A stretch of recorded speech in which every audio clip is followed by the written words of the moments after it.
सभी आर्यजनों को मेरा नमस्ते। मैं प्रेक्षा आर्य और आज हमारे साथ जुड़े हैं स्वामी आदित्य वेश जी। तो स्वामी आदित्य वेश जी, आपका स्वागत है हमारे यूट्यूब धन्यवाद चैनल बहन पे। प्रेक्षा जी। तो आज हम स्वामी जी की 200वीं जयंती के बारे में पूछेंगे आपसे। तो सबसे पहले मुझे ये बताइए कि इसमें आर्य समाज जी क्या करने वाले हैं। महर्षि दयानंद सरस्वती की 200वीं जन्म जयंती के अवसर पर विश्वव्यापक कार्यक्रमों की एक श्रृंखला चल रही है और उसी संदर्भ में उसी श्रृंखला में राजस्थान के जोधपुर में एक बड़ा ऐतिहासिक कार्यक्रम जो है हम लोग आयोजित करने जा रहे हैं। आपने बोला कि आप जोधपुर में करने वाले हैं, तो वहाँ किन किन तारीखों पे आपने डिसाइड किया है? महर्षि दयानंद सरस्वती 140 वर्ष पहले जोधपुर में आए थे, तो 140 वर्ष पूर्ण होने पर दूसरा महर्षि दयानंद जी के 200वें जन्म जयंती वर्ष, इन दोनों महत्वपूर्ण बातों को जोड़ करके 26, 27, 28 मई 2023 को रेलवे सामुदायिक भवन D6 में जोधपुर में ऐतिहासिक कार्यक्रम हम लोग करने जा रहे हैं।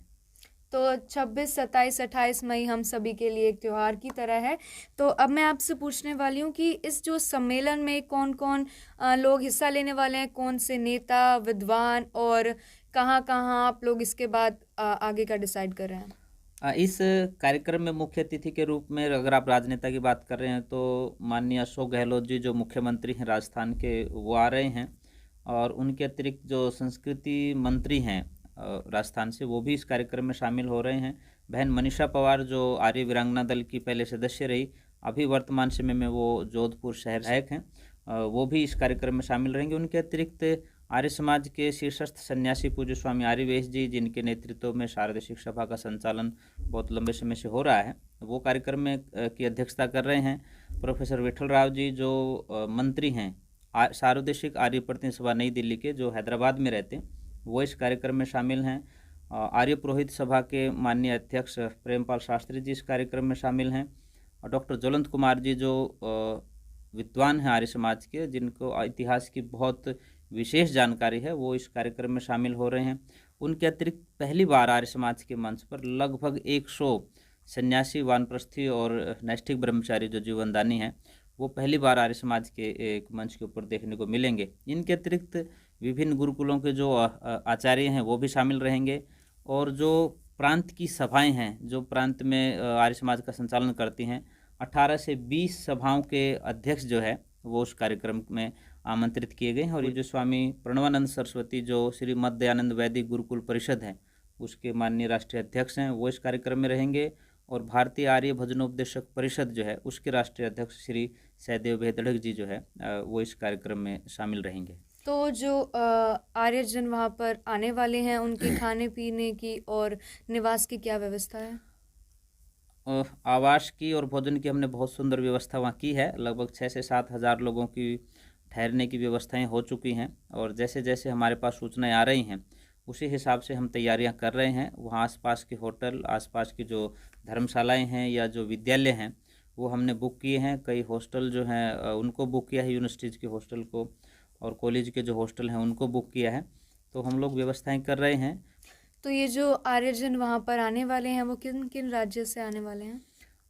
जैसा मैंने पहले आपको संकेत किया था, तो लगभग 20 प्रांतों से जो है इसमें आर्य समाज से जुड़े हुए प्रतिनिधि जो है वो आ रहे हैं। भारत के अलावा बाहर के देशों से भी प्रतिनिधि रूप में कुछ लोग आ रहे हैं, परंतु ज़्यादातर लोग जो है वो भारत से ही हैं।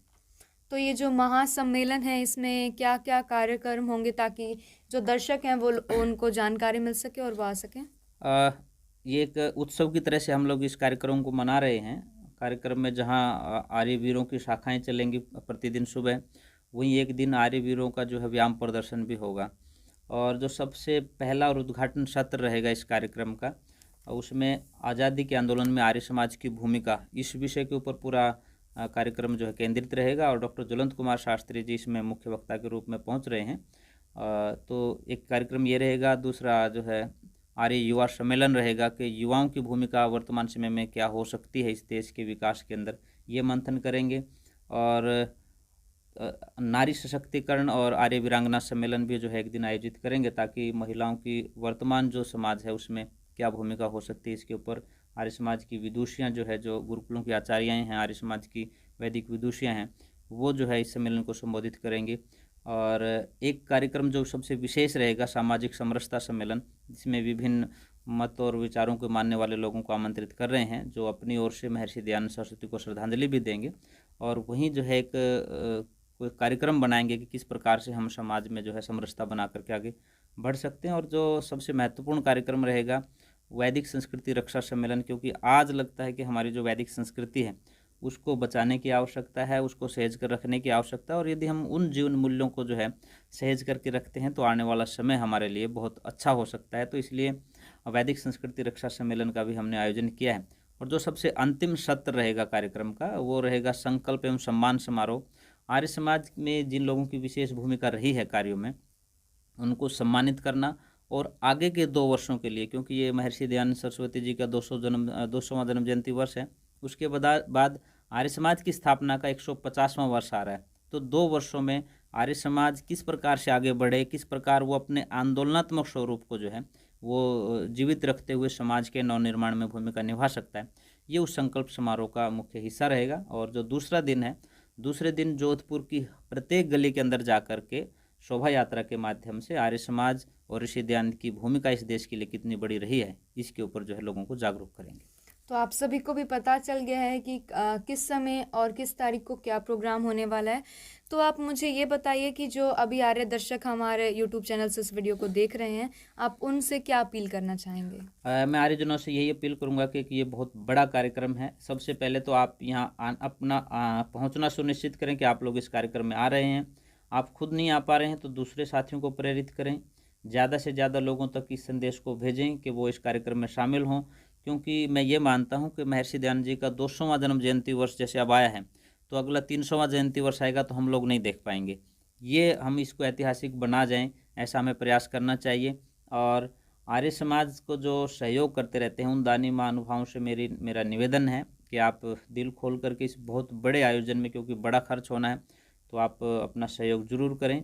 और गुरुकुल के आचार्यों को मैं वैसे तो हम लोग निमंत्रण वैसे भी दे रहे हैं, फिर भी मैं कहता हूं कि आप लोग भी अपनी तैयारियां रखें, क्योंकि वहां पर हम प्रयास करेंगे कि जो आपके विद्यार्थी हैं उनका भी वहां उनकी कला का प्रदर्शन हो, चाहे वो संस्कृत के वेद पाठ के माध्यम से हो या उनके व्यायाम प्रदर्शन के माध्यम से हो, वो भी हो। आर्यवीर दल की सभी शाखाएं जो है वो प्रयास करें कि पहुंचने के लिए। और क्योंकि इस कार्यक्रम को आर्य प्रतिनिधि सभा राजस्थान, जिसके अध्यक्ष आदरणीय बिरजानंद जी एडवोकेट हैं और मंत्री कमलेश शर्मा हैं, वो पूरी टीम लगी हुई है। आर्यवीर दल भंवरलाल जी, हरि सिंह जी, जितेंद्र जी, चांदमल आर्य जी, ये पूरी टीम लगी हुई है जो इसकी तैयारियों में है। तो आर्यवीर दल के जितने भी कार्यकर्ता, उनसे भी, सभा के अधिकारियों से, कार्यकर्ताओं से भी, और उसके अलावा राजस्थान से बाहर के जितने भी आर्यजन हैं उन सभी से मेरा निवेदन है कि आप लोग समय रहते जो है सूचित भी करें पहुंचने का, और अपने साथियों को कार्यक्रम स्थल तक पहुंचाने का प्रयास भी करें और उसका प्रबंध भी करें। तो स्वामी जी, आपका बहुत बहुत धन्यवाद हमारे साथ धन्यवाद जुड़ने आपको भी, के प्रेक्षक लिए। बहन जी। तो आप सभी से भी विनती है कि आप आने से पहले सूचित कर दीजिएगा, ताकि आपको भी आसानी हो और हमें भी आसानी हो। अगर आपको ये इंटरव्यू अच्छा लगा तो यूट्यूब चैनल को सब्सक्राइब करना मत भूलना, ताकि आपको आर्य समाज से जुड़ी सभी नई नई सूचनाएं मिलती रहें समय पर। बहुत बहुत आप सभी का धन्यवाद। धन्यवाद। नमस्ते।